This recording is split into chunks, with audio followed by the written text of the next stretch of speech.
Guys, I'm Rodney. I'm the host here at Coffee Connect. We've got a lot of great information to share today. We are on, I think, week 4 now of this kind of conversations that started with why do we procrastinate, right? And then went into understanding our whys and really kind of aligning our values so we can more focus on doing what we want to do and what we love to do, right? And then last week, we continue to have some great conversations, right? Leading down the path of oh my gosh, I can't even remember now. What was last week?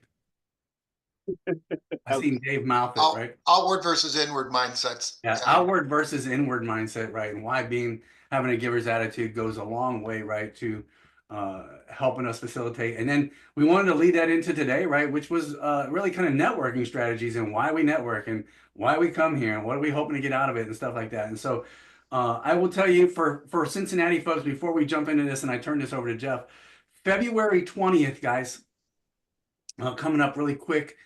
We've got a great event coming up. One, it's a fundraiser for Vets and Brews at Cartridge Brewing in Mainville. It's going to go from 11 o'clock until closing that day. But from 5:30 to 8:30, this is the bigger portion of this. 5:30 to 8:30, well, two things. 11 to 1, instead of breakfast at Wooden Barrel, right? We're going to do lunch at Cartridge Brewing. And then from 5:30 to 8:30, Marine for Life will have their quarterly networking event at Cartridge Brewing as well. Should be a great event. Usually there's 30, 40, 50 people there. And there will be someone there probably providing some beverages and stuff like that. Every beer bought that day has proceeds that are going to not only Vets for Brews, but also Patriots Landing, where they build shadow boxes for Arlington National Cemetery. So if you guys can make it to that event, definitely highly encourage you to get to that event, right? And so, perfect. So I'm going to flip it over to Jeff and Dave, and they're going to take it from here and talk about networking strategies and how we can cultivate connections. All right. Well, thank you. I'm going to go share my screen and tell you how grateful I am for this opportunity. And I'm sure Dave feels the same way. He's going to say the same thing. So let me hit that right button here and share. Can everybody see the beautiful slide I created? Yes. As garish as it can be. So Dave, I think you've got a question you want to start with. One of the things that we were most interested in is getting a good feel for where you all are. And networking oftentimes is uncomfortable. So just to show of hands, how many stop sharing so we can see the hands? How many of you feel at times somewhat uncomfortable or uncomfortable, very uncomfortable in networking situations? Anybody? Okay, please look at the hands that aren't up. Talk to them when you see them, because that's part of the connectivity. Second question before we get in, how many of you at all are uncomfortable, and Ron, that's unfair, you're first, but uncomfortable connecting in the breakout groups here in Coffee Connect? Is anybody still somewhat or uncomfortable at all with the Coffee Connect? Look at the difference. So it's community, it's not, keep that in mind as we go through things, why that is so important, why there's a difference. Jeff, go back to that screen and let's get going. All right, here we go. Back to sharing my screen. Hey, Jeff, can you make me a co-host so I can help you out with the breakout room? Oh, I'm so sorry that I haven't. Let me figure out how to do that while I'm sharing the screen. So we go to participants and Rodney and make a co-host. You are now a co-host. Thank you. Thank you. So, and Dave, that question I think is going to help very much clarify where we're going with this. So we're talking about cultivating connections here. And if those of you that have been here for a while, you'll remember we had Jan, the garden guru. I think this would be a wonderful way to sneak her contact information in here. So one way of looking at networking is it is the strategic cultivation of relationships. I personally like a little more detail, and Dave's got a much more expansive definition that he likes to work with for networking, but we end up at the same place. And our goal in this conversation today is to briefly introduce you to a strategic way of thinking about your relationships. And I'm going to give you a little more detail about what that means, but we're going to try to tie together the strategic view of relationship building with the previous presentations about procrastination, your unique sales proposition, and the value alignment, and that outward versus inward mindset that we've had over the last several discussions.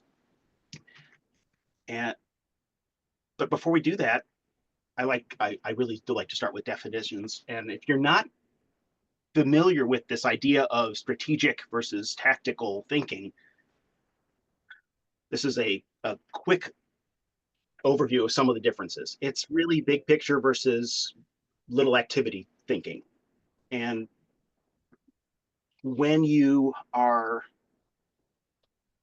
thinking about your networking, it's important to concern yourself whether your focus is on discovering new ideas. And if it is, because then your focus in your networking should be meeting new people. That makes a lot of sense. But if your focus is on increasing sales or finding your next job, you really have to focus more on your existing connections and developing deeper relationships with those people that you already connected with. Not as great of a focus on finding the next person to talk to.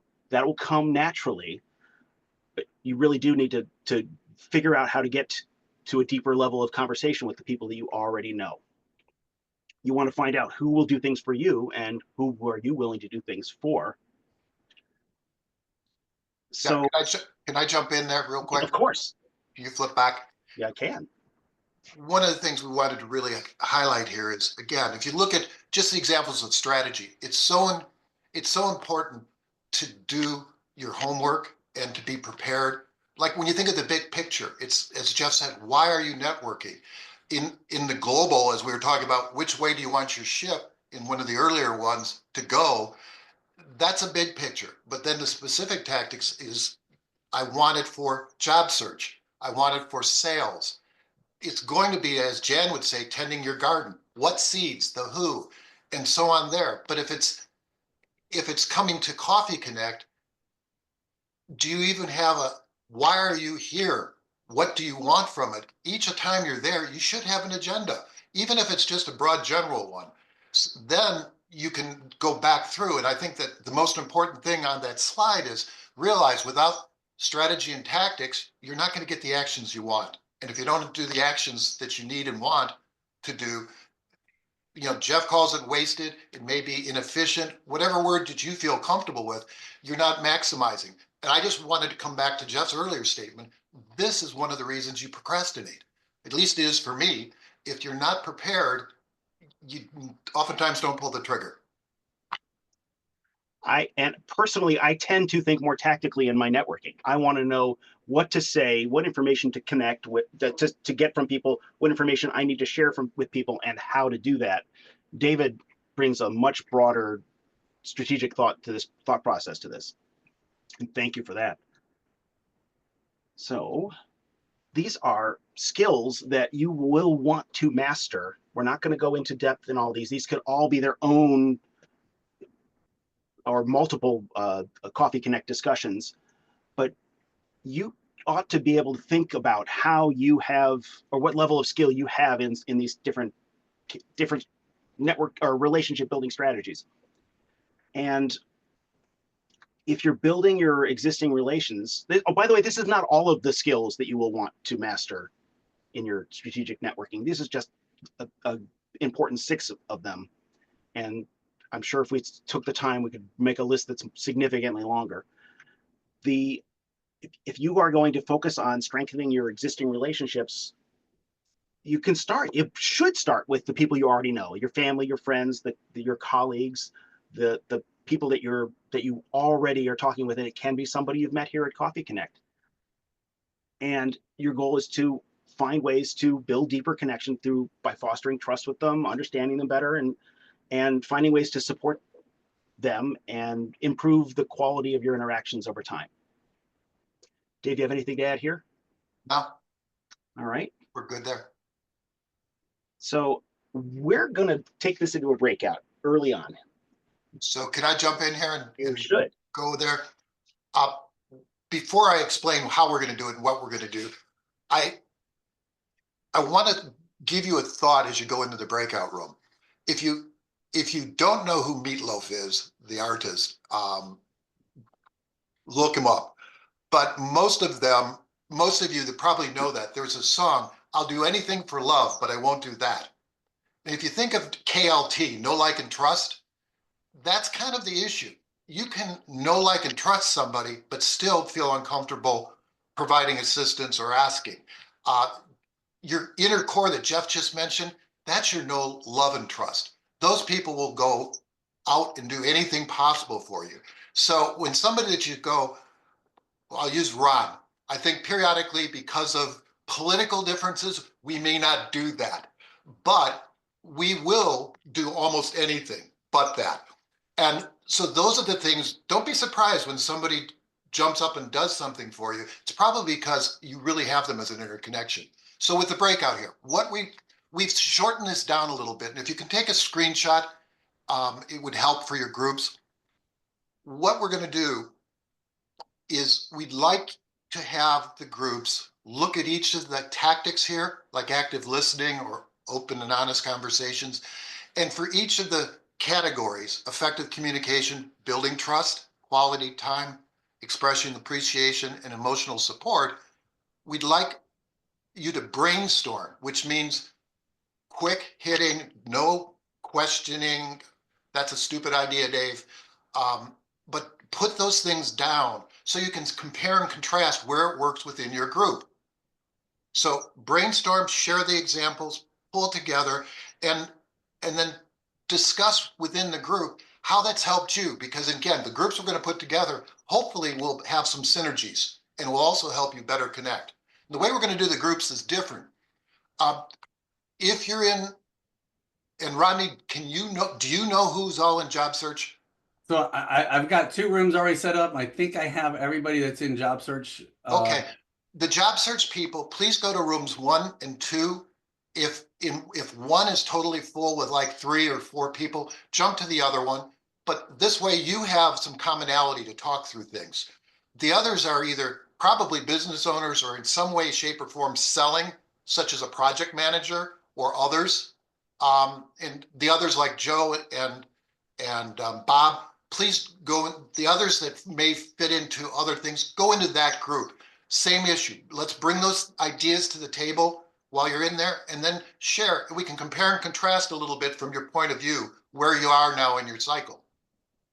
Make sense? Hey, Dave, Yes. can you explain how to go into a group? I've always just been put in one in the past. I'm going to open those rooms up and you should automatically go to one. And if for some reason you're not in the right room, so if you're in transition, again, if you're in job transition, you should be in group 1 or group 2. Okay. You can open up the more button and you should be able to look at breakout rooms on there. And I've already clicked the option that allows you to select other breakout rooms. So you'll be Okay. able to select the other rooms that you need to go to.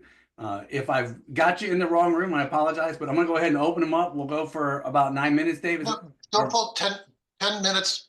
That works. We've got time. Perfect.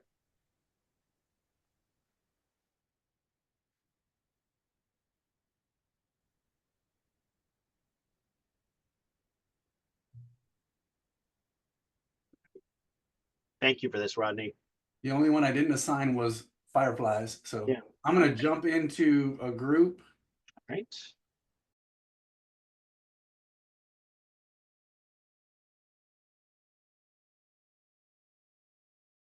I'm going to put the share back up, Dave, and you can get back to it. Good. So there's the breakout discussions. And what I'd like to do is job search groups. I guess we had 1 and 2 for that. Yes. Room 1, please, can you have somebody or the whole group get on and share your thoughts for a couple minutes on what were your highlights from that? And Jeff, just go to full screen. Let's right. drop that off so we can see everybody. All right. So, room 1, thoughts. Well, we talked about communication and just making sure that we're respectful of people's times. We talked about active listening, making sure we don't speak too much, speak the right amount, ask the right questions. And we also we spent time in expressing appreciation as well. And then we couldn't believe time was up already. I don't know, the rest of the team, anything else? Team one, takeaways. Any takeaways from that comment before we move to two? Okay, if you do, you can come back later. Room two, thoughts? That us? I think so. Yes. Uh, all right. So obviously there's a struggle with when you first meet someone, you want to make a good first impression. It can be, you're feeling anxiety. It can be hard enough to remember their first name. It's important to maybe rely on a mnemonic device to try and, like if I'm meeting Beth for the first time, I can tell myself Beth is wearing black. I can kind of silently say that to myself a few times. And, as we're concluding the conversation, it's important to, show that you were paying attention, listening. Nice to meet you, Beth. Great chatting with you, Beth. Really confirm that you took the time to, commit their name to memory, and maybe improving that you're listening. Repeat something from the conversation. I wish you luck in X, Y, and Z that you specifically talked about. I hope your family does well with this and that she spoke of, that sort of thing. Just a nice way to kind of wrap up, conclude the conversation by relating to them as best you can. Any takeaways from the group that Jeff's in, other members that you hadn't thought of that you may put into play? Okay. Breakout three. That's you guys, Dave. Ray, Joanne? I'll share. So we were discussing various ways to connect with people when you first meet them. Like, for example, Joanne is always reaching out to figure out how she can get with someone and like keep the conversation and the relationships moving forward. Even today, her schedule is packed with various networking events and meetings and one-on-ones. So that's one thing that she shared. And what I shared is one of my favorite networking questions, which is, as a business owner, what do you find to be the 2 or 3 most challenging things that you deal with in your business or industry? So that's a great way to get people like really thinking, and because no one asks them things like that, it's a very impactful conversation. They'll remember you, and typically it's an easy way to get a great follow-up meeting with someone. I see heads nodding there. Joanne, anything else that you wanted to share?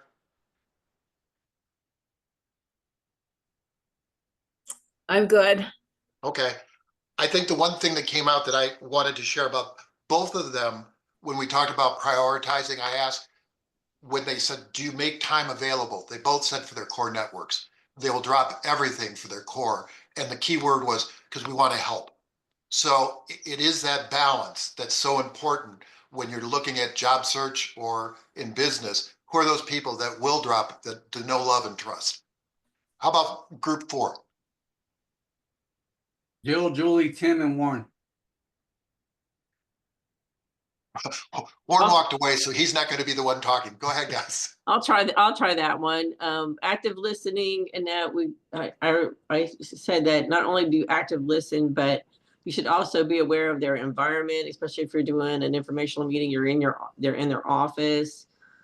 Find out what their interests are, what's on the wall, what's the background on a webinar, any of those things.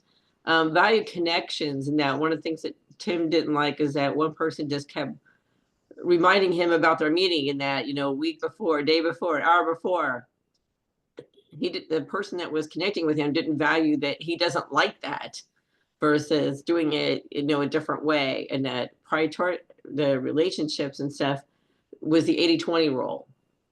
And that, so whether your business or your connections and stuff, and that doing that 80-20 rule and stuff. So that's one of the things, and we didn't even get to gratitude. So what about the trust part in your group? I'm just curious, because I'll have a Tim story if you don't have anything. Well, the trust part, I think, is that you value the relationship that you already have, and it's sort of that 80-20 rule of this is your core group of people and stuff. So yeah, you would drop everything for, but you also have to be like, you need to show up, you need to be on time. That will build trust. Okay. to And then- be like meet or do stuff. So Okay. that was part of the conversation. Well, my Tim story turns around about the building trust, sharing information and ideas. One of my clients was asking about doing an apprenticeship type of thing. And doing research, one of the people, I didn't want to bother Rodney because I always bother him, so I decided to bother Tim. And Tim was gracious enough to take a good, half hour or so to go through a lot of what they do and how they do it. And it was enlightening, but clearly I guess I got at least a know, like, and trust with Tim because he shared, and I was able to move information forward actually at noon with a coaching session today with that client. So it's about looking for ideas of ways to help others. And in the process, I felt I strengthened and gotten to know Tim far better from his background story about how he went about doing this with his people. So try to leverage those when you're really looking, especially in job search. It's not going to come from a perfect resume. It's going to come from who knows, loves, and trusts you enough to forge you and move you forward. So we're on group 5 now? Yeah, that's Joe and myself and Rita. Okay. What can you share in addition to what's been there or reinforced? Go, Rita.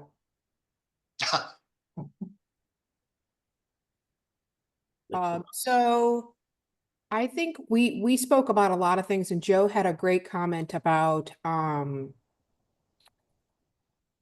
it's really important. Now he put it in the context of, like manager and staff person, but it's really important when you're talking to people to let them fully finish what they have to say before you give commentary. If you cut them off part of the way through, you may not have realized that they have fully utilized every resource, every person, every protocol somewhere along the way.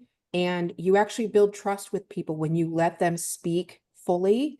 And you are a more respected leader by letting them do that. And we had a nice joke because we know I'm not a very succinct speaker and I probably talk too much. And I send out a blessing to the universe for anyone that's ever been my manager and has let me finish the story, because that could be a little bit of time. And many times when you're managing and you're leading people or groups, that can be a significant amount of patience to do that.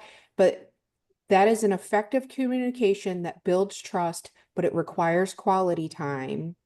And towards the end of the conversation, I sort of said straightforward to Rodney, if he reached out to me and wanted me to give of my professional services to one of his groups or organizations, I totally would, because Rodney has put so much time and effort into this group, and the trust, appreciation, and support that all of us get at this group every single week. That means I know he and I may not agree on everything, but he and I know that we respect each other, we trust each other, and we're putting our time and the effort into the betterment of everyone in this group and in all of the groups and people we touch. So yeah, it's no hesitation on my part. So that's what that looks like when you build that trust and that respect and you talk to each other in a way that's really meaningful. Well, thank you. Did we have one more group or is that it, Rodney? There is one more, Bob and Zeph, and I'm not sure who else was with you guys, but No one of consequence. Ow. That hurts. or they left, I think. No, it was Bob, Zeph, and me. Oh, So there you go. There you right, go. no one of consequence. Self-deprecation. Did Zeph See? leave? Or is she here? Well, go ahead, guys. Here. All right. If we Zeph, could quickly summarize here. yeah, well, we talked about the active listening aspect of things and the emotional support aspect of things, because you can't get to the job until people know that their concerns have been dealt with and that they are comfortable and safe in that environment, depending on the nature of the job and the environment. And how important the when you are when you are effectively communicating with someone, appropriately allowing the equal time in your conversations, and a little bit about how trust is different from some of these other issues because trust really requires competence and confidence in the person to be competent. You may trust me to fix your computer, but you may trust me, but you would trust me to fix your computer. You wouldn't trust me to do brain surgery. Trust isn't all encompassing. It's domain specific. Let me just summarize all this. For those of you in job seeker mode, if you haven't spent time bouncing ideas back and forth with each other, please do. It's so critical that you share and add to, and that's what this is all about, strengthening your network. So if you have something that works, do it. With sales and job search, I would pose this hypothesis. You will be extremely far more successful if you focus on connections and building the be chosen, not chased mentality for business, for opportunities, for support. So that when we talk about prioritization, think about, again, I think we used in that video a year or so ago, we're not trying to burst your comfort zone. We're just trying to blow it up like a balloon. How do you get more comfortable? How do you get more people that know, love, and trust you in, I think as Jeff said, in your areas of expertise that will be able to help you move forward? So with that, Jeff, can we get back to the slides?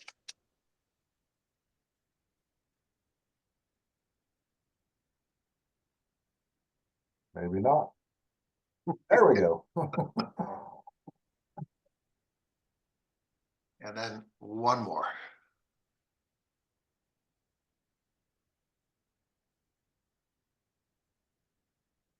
Wrapping things up with the last area that we want to spend time on before we close off.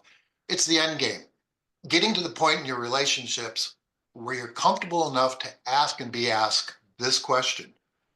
I really want to understand more about you, your goals, and your dreams, and see how I can help you achieve them.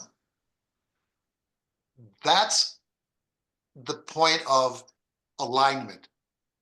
Getting to this end game means, did you pull all these things together? Do you know who you're targeting? Do you know who you are?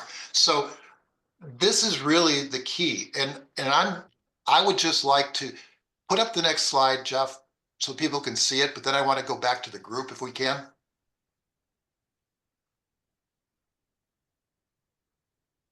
What's preventing you from asking and answering that question? So show of hands, who feels comfortable asking for help at this point in time? Anybody? Okay, I clearly don't. It is really hard for me to do that. So, but I can certainly come to that point on the other side, offering help. So how do you, this is where we want to just say, how do you get to be comfortable doing that with the people that are good at it? Share for the others, because I know in our breakout group, we had one or two folks that we had rough edges to how we network and can improve. So who'd like to share? How did you get to that stage? And I'm looking straight at Rodney. You can't see me. Rodney, do you want to start since you're kind of our guru with Lamar not being here? I think this goes back to kind of a lot of simple stuff that Tim's taught me in my business and stuff, right? I mean, and I can go talk to people about their finances all day long, and if they say no, who are they really saying no to, right? And it's the same way here, right? I mean, if Jill calls me up and says, "Hey, Roddy, I need some help with this, that, and the other," is there a chance that you could jump on a call with me or whatever? And I'm like, "Jill, I don't have time right now," right? And I say no. Jill, did I kill you? Are you still alive? Are you still breathing? Are you still able to possibly find someone else, right? And you got to keep that mindset, right? This goes back to the reason we create a mastermind group, right, is because it may not be any one person that can provide that solution for us or help us. So, I mean, you got to keep everything in perspective, right? That it's not a no to you. It's just a no, I don't have time right now, or I've got other things going on. It's that might not be able to fall in line with that. So. Okay. So what's preventing any of you, just opening it up, what's preventing you from asking or answering questions for people? Gotten burned one too many times asking stupid questions. So okay, I try to just figure it out myself. Does that kind of fall into fear of rejection, or where does that fit? Yeah, fear of rejection, fear Okay. of being triggered. So I'd rather spend an extra hour of my own time trying to figure it out for myself. I know that's No, kind of weird, but it isn't, because that's also an introversion. I'm an introvert. I do the same thing, not so much out of fear, or maybe it's MacGyverism in my case too. I can do anything as it relates to this. Ask me to fix something and my wife laughs and says, what are we going to break today? So, Dave, Can I chime in? yes, please. And then Joe. Okay. Go ahead, Ray.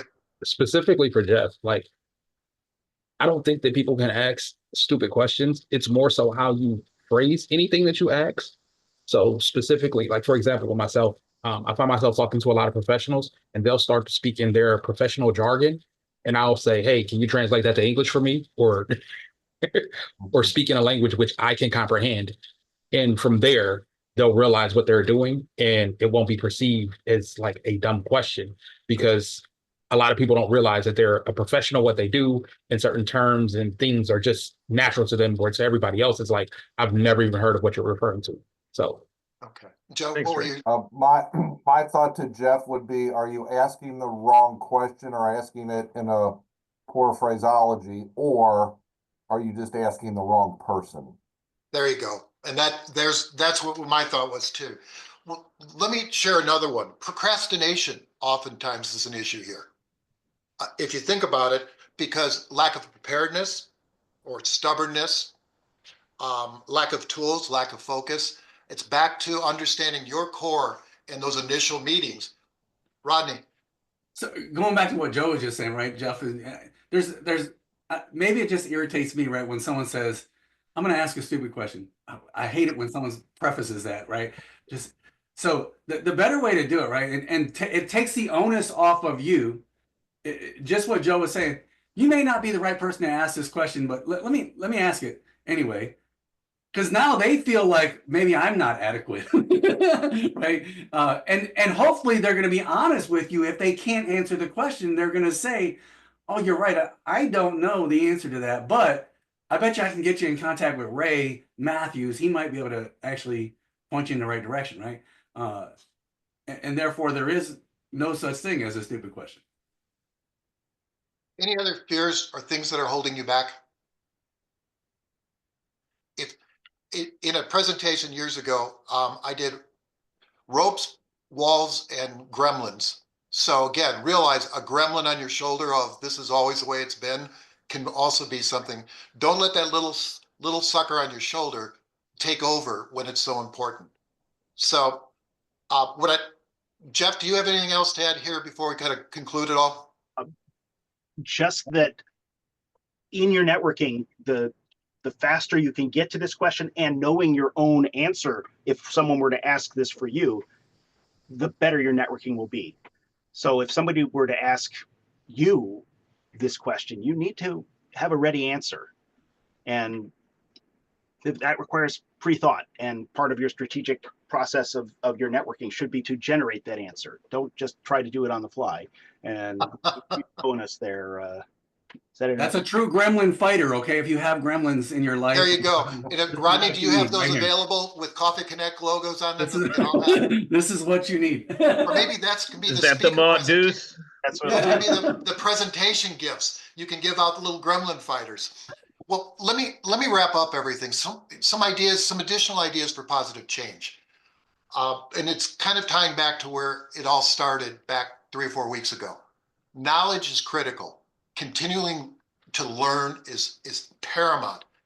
Taking and using the results of your assessments. Has anybody done the full set of assessments that were set out?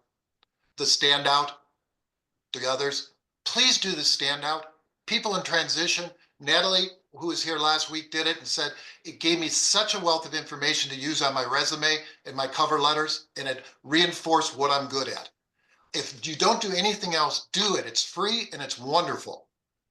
So taking the time to know who you are, going back to who's your core, where am I trying to go, and then staying up to date in the career and non-career interests of those that have helped you and haven't, that you may be able to help.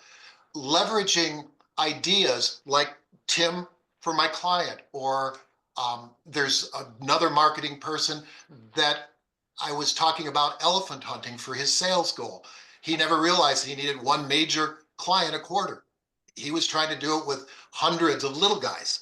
So it's staying up to date on that. It's the knowledge will help you both with your personal alignment, your vision, core values, and will align with others. If you think, if nothing else in networking, think of those Venn diagrams. Am I overlapping enough with the person I'm talking to? More than likely, if you have a large overlap, it won't be a stupid question because they know, love, and trust you. They're going to move forward with you and help you with it. If it's a total stranger, yeah, it's like, who the heck is Jeff and why is he asking this question? I have no clue about that. So more knowledge and better alignment will do a couple things. It'll help improve the communications, like we were talking about. If you understand the person's makeup, disc profiling would be an example.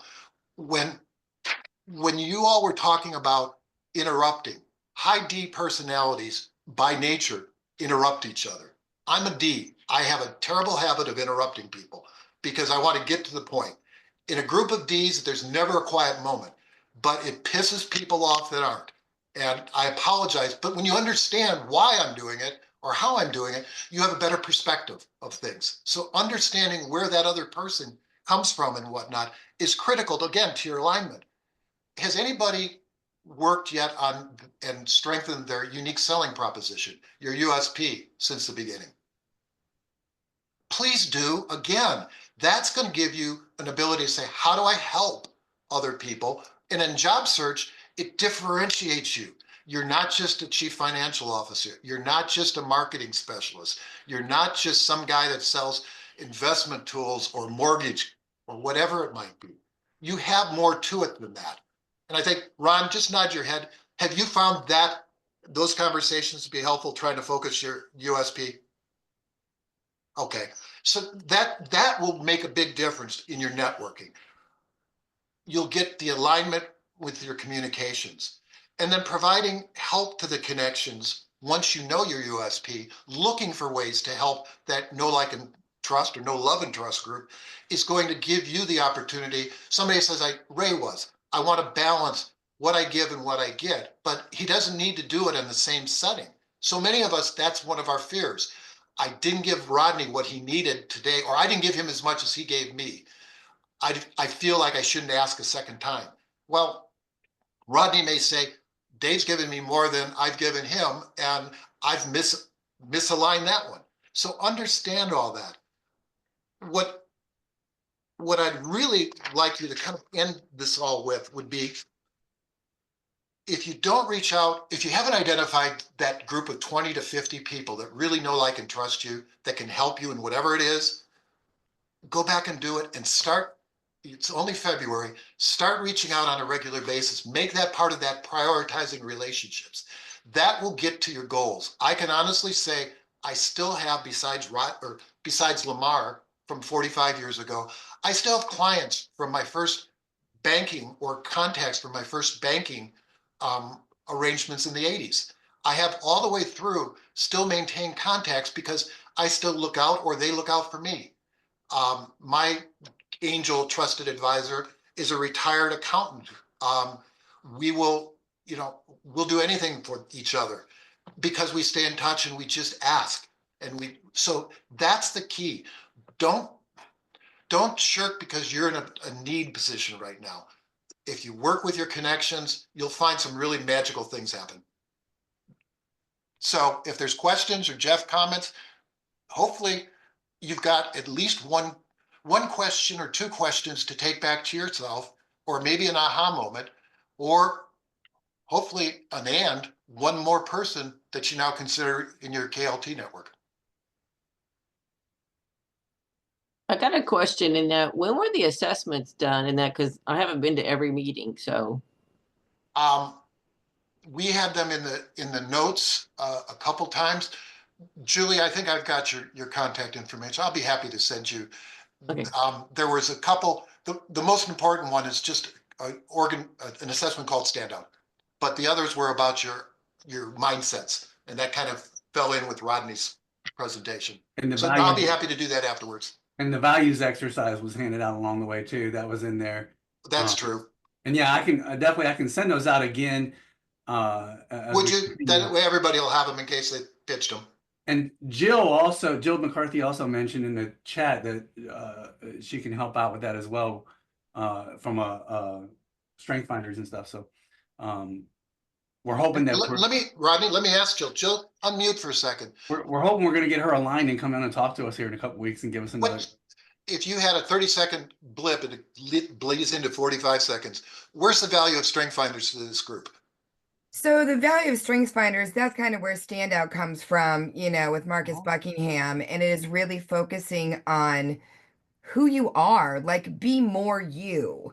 You know, if you're analytical or learner or you have relator, be more of that. Lean into it and don't shy away, because that's where your true power is.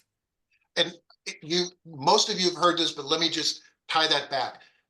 DISC or Myers-Briggs is like your operating system. It's what you're hardwired to do.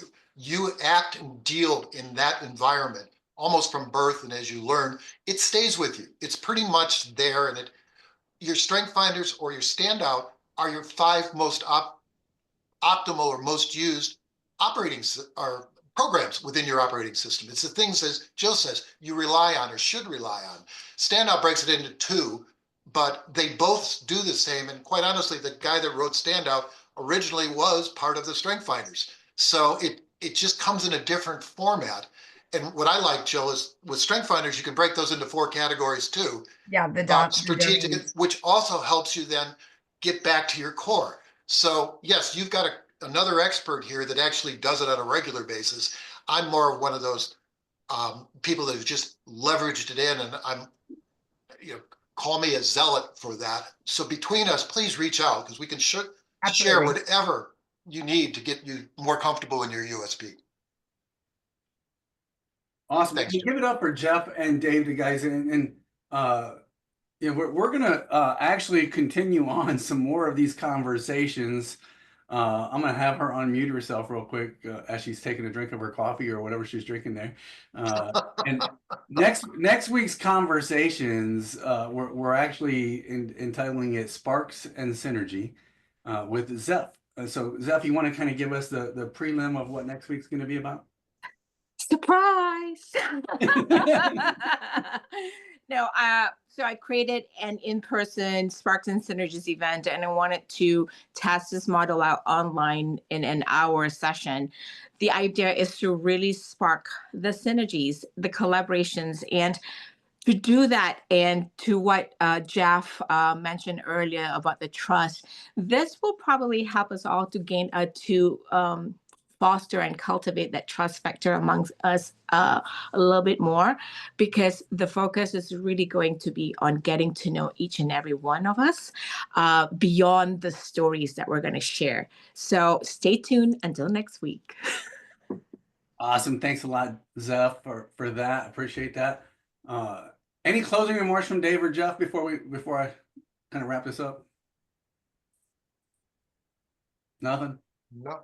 So hey, we're at 82 new folks for the year, guys. We have 8 weeks left until April 1st. Now, March 31st is our anniversary typically, but April 1st, although many of you may be celebrating the Fool's Day, right? We are going to be celebrating 5 years going with Coffee Connect, going into our 6th year. And we were shooting for 100 new folks joining us right this year. So we've got 18 more to go. 8 weeks to do it. Plenty of time, right? Bringing 1 or 2 people in a week. We should be able to get there. So hopefully all of you, as I said, I mean, if we all bring 1 new person next week, right? We're going to rock that goal out and be done. So hopefully I encourage you guys, if you've enjoyed the conversations here today as well, the last 3 or 4 weeks leading up to the today's conversation, right?